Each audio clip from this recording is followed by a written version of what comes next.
Lady bro Flacco, chillin' with the 514 online mix, we up in it. 514 online mix. What's up, everyone? You're on 514 online mix. We have a very special guest. I'm gonna have you introduce yourself actually today. I'm Spencer MacIntyre. I'm an actor. It's the first time, guys, we are having an actor with us, and you know what? You're also from Toronto. Yeah. Wow, but you're a Canadian. I want to say this properly. Lithuanian. Lithuanian, yeah. Lithuanian actor as well. So I grew up just north of Toronto, and my grandmother was from Lithuania, and I still have a lot of family there, and I'm a citizen there because they have a rule where you can get the citizenship by descent. So, which is cool, and it's like great for my career because now I have the ability to act anywhere in the EU.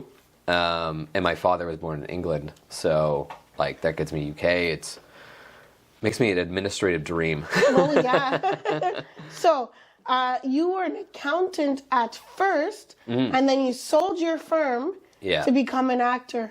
Yeah. Talk about following your dreams. So I did some acting from ages 6 to 13, and it was always something I meant to get back into. I wasn't. There was a point where I wasn't allowed to go to art school, so I just, Eastern European background. My dad didn't really see it as a career, I guess. And then, so I stopped doing that. And when I got out of high school, I was looking for any job within the arts at all. And so I got a job working at a music industry accounting firm. I guess it was kind of general entertainment accounting firm. So I did that for 10 years. After 2.5 years at the first firm, I quit and did my own thing. And that lasted 6 years until October, when I had the opportunity to sell it. And I have been doing taxes for so many actors that it made me just go, oh, I miss this so much. And you missed it. Yeah. So I got an agent, and with the help of a good friend of mine, and it's been great ever since. So what is it about acting that makes you wake up and be like, I know this is something I want to do? I mean, to get it down to like one, it's so hard to describe. It's just this feeling of like, when I'm on set, I'm just like, I'm there.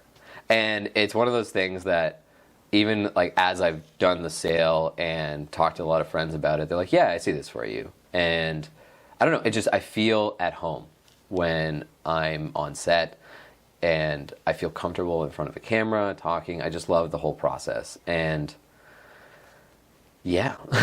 We're going to dive right into it.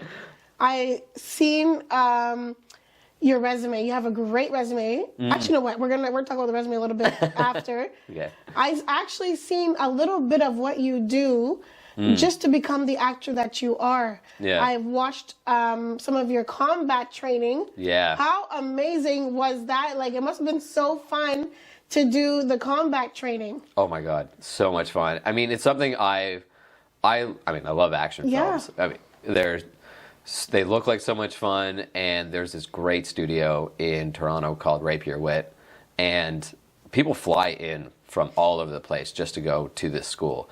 It's so much fun, and it's a lot more intense. I mean, it's not it's like you're not actually intense, hitting. It's a lot of work. And it gives you a whole different perspective. And it's weird now watching action movies because now you kind of know what's going on. Right. But I don't know. It's so much fun, and I really want to do some like action movies, and because they offered a whole range of courses, and I got to shoot blanks, and oh man, the last course I did was unarmed, and the single sword with staff in it. The single sword was so much fun. I'm going to be posting something about that soon. I'm trying to get a good fight reel together. Because we've only seen the one which you're having the rifle in your hand, right? And the pistol too. I was like, whoa, this is intense for training. It's so weird, like doing the the gun training because it doesn't have as much kickback as like if you were firing a regular gun. And now, I mean, there's some interesting stuff going on because like with all the firearm bans and stuff like that, which means that we might be seeing less of that in Canada because that also affects how the film industry, because like they use real firearms, it's just blanks in the firearm. So now you can't even get the parts to fix some of the stuff. So we'll see what happens in the future. But yeah, there's also, I'm sure there's physical training. I see you working out. You do a lot of physical training, but there's vocal training as well. Yeah. So I did there's this guy, Darcy Smith, who did this training, actually with Rape Your Wit, and it was like how to yell in a combat situation and not destroy your voice. Because think about it, even just like in a regular situation, if you're just at home and you stub your toe or something and you're just screaming and you're like, oh, okay, that like really messed with my voice. Yeah. So it was really good. It's like trying to remind yourself to do it this specific way. And like do the warm-ups. That is super important. Like even just this morning before we came here, I was like in my hotel room I'm sure whoever was next door to me is just like, what noise is that? Doing the vocal training, it's super important. And like the difference between being on stage where it is like you're projecting to a whole audience and when you're on a film set, the good part is you can just talk to someone like you're talking to them because the mics are picking up everything. So the vocal training, it comes in handy. And for the endurance too. Trying to, like if you're doing 16-hour days, 13-hour days like we were talking about earlier, it can get tiring on your voice. So I can imagine you're just losing your voice at the end of it, right? Yeah. And I mean, if you don't have the proper training. Totally, yeah. And I mean, if you're not doing it all the time or what have you, and your voice is a muscle too, and you want to keep a consistent tone. I mean, learning and like especially when you're doing voiceover stuff, that you have to keep the same tone, and they ask you to come in like 2 weeks later to do the same voice you were doing 2 weeks ago. Wow. Yeah, it's a lot. It's a lot more than you think it's going to be. So you mentioned some of the challenges you face on some of the podcasts that you were interviewed on. I was surprised. I thought it would be more of the training, the vocal training, the combat training, but you mentioned that it was actually the auditioning, the constant auditioning. It's one of the challenges that actors face. You had over, I think, roughly 189 auditions. This year or last year? Last year, right? Well, 2022, yeah. Yeah, we're in a new year now. We're in January. So in 2022, I know it's one of the challenges that actors face, but is it a challenge that you enjoy? Totally. I mean, the job at the end of the day is auditioning, and there's so many actors that have said it before me. But the job is auditioning, and you audition. The fact that you're getting called back into the room, it means somebody's paying attention. Like Definitely. The casting directors, if they're calling you back, they like you. Maybe you didn't go on the product, and maybe you didn't go on to the next stage for any myriad of reasons. Maybe you weren't right for the part, or maybe there was someone who was just more right, or they change your idea. Yeah. Totally, yeah. An example I brought up before is Alan Rickman was supposed to be the original pet detective. Okay. Yeah, from what I understand. I mean, obviously I wasn't there, so I don't know. But yeah, Alan Rickman was supposed to be Ace Ventura pet detective, and then they saw Jim Carrey's audition, and they were just like, wow, you know what? Let's rewrite this whole thing, and just that's what we want. So yeah, sometimes you get brought in as the wild card too, because they'll be like, oh, you know what? The casting director says this is what we think you want, but what about this?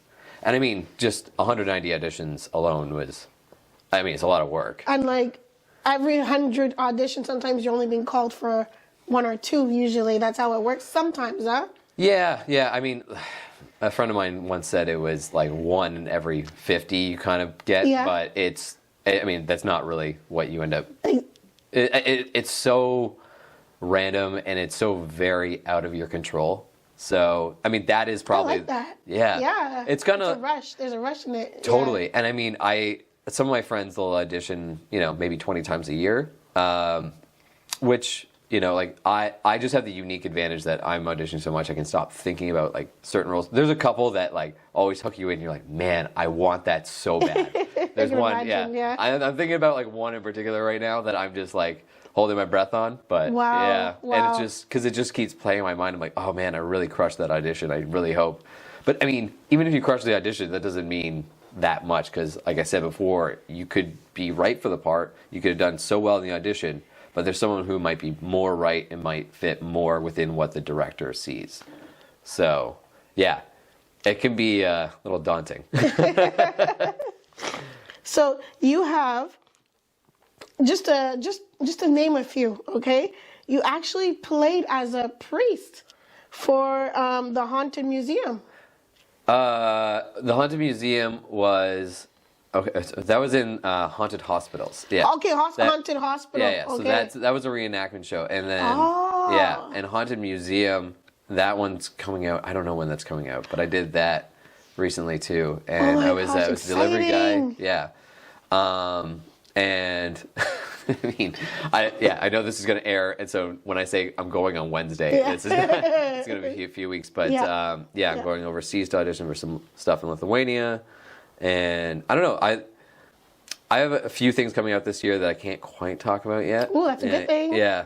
It's a good thing. We have Yeah. something for us to look forward to as well because we'll be following your journey. Yeah. No, it's going to be. I'm excited for this year. Let's talk about the I believe you did Tales from the Territories, right? Yeah, that was. That's a Vice documentary? Yeah. So Okay. the same thing. It's a reenactment show. Oh, so yeah, wow. So I did a bunch of stuff when I was a kid, and then because I'm getting back into the industry, a lot of people will start with the reenactment shows, which it's a great way to get in front of the camera and start, getting your name out there. That's a fun one because I think Rock is actually the voice, like the The narrator, Rock? like The Rock. Yeah. Oh, yeah, one of my Dwayne Johnson. favorite actors too. Yeah. Yeah, so he had a big part to play in that, and that was, that was That's really cool. nice. Yeah, it's cool to like just be able to look at old videos of somebody and do what they do instead of like bringing your own version of a character, and just making it up in your head or like asking the director, what do you think? And just like based on an actual person. So you're just like, okay, cool, we're doing this scene and I'm trying to do that exactly. So Oh, that's really cool. different challenge for sure. Yeah. Yeah. I've noticed that actors put what kind of sports or instruments they play, or what kind of sports they're good at or aware of. Why is it important for actors to have that under their resume? Don't actors usually learn it on the spot? And because everything is acting, right? You're not really a baseball player. You're acting like one. So why is it important to have a little bit of knowledge of certain sports on your resume? Authenticity, for sure. Yeah, Okay. I mean, like, I'm sure someone could. I play guitar, so I'm sure someone could fake playing guitar, but it's like it works a lot better, I find, if that person knows a little bit more about it. Like, let's take Henry Cavill in The Witcher. He loves that stuff. And, like, I know that I've heard stories on say, it's like, no, the character wouldn't be doing this. And, like, and so it's just, like, knowing that, bringing that to the role, I think it just brings another layer of authenticity and helps sell it, for sure. Like, I mean, I'm sure there's things, like, I'm not really that into that if I could probably fake my way through it, but someone who is more who has more of an interest in that subject would probably Dominate that. it'd be way more convincing. Yeah. Because the idea is to make it seem like it's not Spencer MacIntyre in that role. It's like it's whatever character. So there's just it just brings in authenticity, like I said. Yeah. Oh, that's amazing. So who are your inspirations, if you had any, growing up? Inspirations. I mean, there's so many. Recently, I've just been diving back into. There was this movie made in 1999 called SLC Punk. Okay. Yeah. I haven't heard of it. Okay. No, oh my God, Matthew Lillard and Michael Gorgon bring this great performance. James Marandino was the director. It's just a series of like monologues and chaos and just it's such a beautiful artistic piece. Yeah, so those are great. I mean, I look up to other Canadians like, Ryan Reynolds and, Jim Carrey was always like a big inspiration for me. So it was just really cool. I mean, even as a kid, there wasn't as much, you know what, there was actually a lot of Canadian representation when we were coming up, I think. But it always feels like the Canadians always stuck out more. So it's nice to see, be like, oh, that person's from here. And like, they can do it, Also recently, Jason Sudeikis, who's also, he has Lithuanian heritage. So it was cool. Like, my real last name I don't really use, because it's very difficult to pronounce and it's very Lithuanian. So it was nice to see Jason Sudeikis, like you, with a very Lithuanian last name. Okay. Just up there on screen. Wow. So I'm sure when it comes to being an actor, you have to sometimes use a different persona, right? And is it hard for you sometimes to get out of that kind of persona when you're acting as somebody else? Yes. It depends on like what school of thought you use. There's a bunch of different methods for acting. So some people use like thought replacement, and some people just like really like to put their head in where the character is. Yeah, I'm very much like you. I want to get in that emotional state. Like whether it's like I listen to a certain song that brings something up, I think about something that makes me sad, It'll mess you up for a while. I can imagine. Yeah. So it's good to have things that'll help bring you out of that. Even if it's just like I have these fudge chocolates that I really like. They just like snap me back to reality. Chocolate does help, I heard. Yeah. Go hug someone. Yeah, that one's big. Like, just the emotional. If I'm really trying to get into an emotional state, I just don't want to like touch people and like because like you don't want to connect with someone. It depends on like the role, but or what I'm auditioning for. But yeah, you want to show as much authenticity as you can. So yeah, if you can get yourself in that state, there's people who can come out of it like really easily, and they're just like, okay, cool, I'm good to go. Let's go hang out. Let's do something. Wow. But depends. Depends on the role, I'm sure. Yeah, and if like you're really connecting with the character, like I've had times when I'm like, oh, this is me. And you're just like, okay, this is gonna take a bit to get out of this funk. But yeah. Oh my goodness, so it must be a little bit harder for because what it's like to be a child actor. Just imagine of that person who's still growing, going in and out of characters. It must have been a little bit difficult. Yeah, when I was a kid, I'm trying to remember this. I feel like it was easier because your imagination is so much better. You're not like relating it. You're just like, oh, I'm gonna cry. Yeah. So I feel like it's.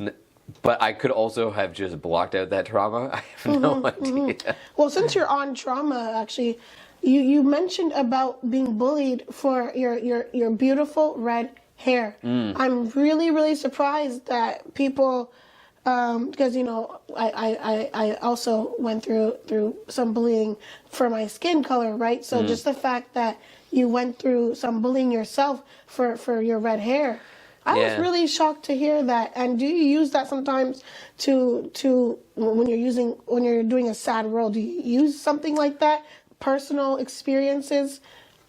Personal experiences, yes. Yeah, when I was younger, the bullying I experienced was, that was one of them. I felt like the main thing. That South Park episode had just come out where they was like, So that was a big part of it. Yeah. But yeah, so there's that. There was my last name sounds like a disease. There's so many. There was a lot. Do you block that out during acting, or do you use that for acting as well?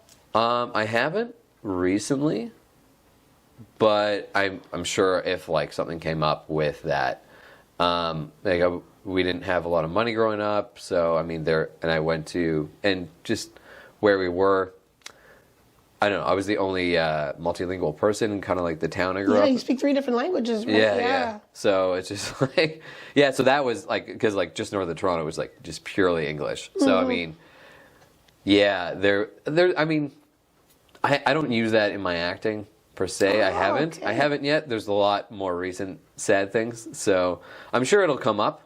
But yeah, I haven't I haven't had a character in the last year that would have that. Oh, so. it's going to be interesting to see then. Yeah. If you do experience a character like that. I'm sure I subconsciously bring it to whatever I do. You know, it's like, yeah, there's you know, we've all had our struggles, and Definitely, you know, yeah. what sets us apart is ultimately, I think, what, you know, will help us succeed. So, I mean, for me personally, now I stick out a lot because it's like I'm unique looking. So, relative to a lot of people who are also actors, and yeah. That's really interesting. So you're also no stranger to the music industry as well. No, I know. I've been in that for so long. Yeah, I used to tour with a few bands, played music myself. Yeah, I mean, music is a big part of who I am. Like, I grew up with a bunch of punk kids, and you know. I noticed there is a punk vibe to you as well. I seen it. I seen some of your pictures. Yeah. And like, you have such amazing headshots, by the way. Oh, thank you. Whoa, like just the way how you look in those pictures, I'm like, oh my gosh. I'm gonna attribute that one to Haley, the photographer. Yes. Just fantastic. You have a great photographer. Shout out to her. Yeah, Haley Andoff. Yeah. So good. Wow, Yeah. wow. But there's also some pictures where you're not afraid to do a little hand gestures or express yourself on your Instagram. And I think that's so cool because we're seeing the professional side of Spencer. But we're also seeing like the fun side, like the punk side a little bit too. Yeah.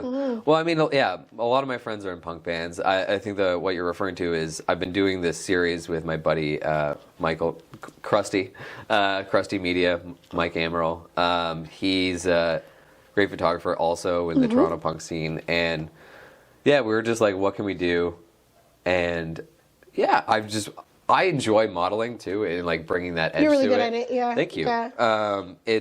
Yeah. And like I feel like I know so many amazing artists and just these bands that come out of Canada in general, you know, and just as amazing artists. In I Canada. I want to give them a platform. And I mean, so far I've been doing mostly friends bands. I don't think I've done anyone I've not actually encountered in my life. So, Oh, wow. Yeah, but yeah.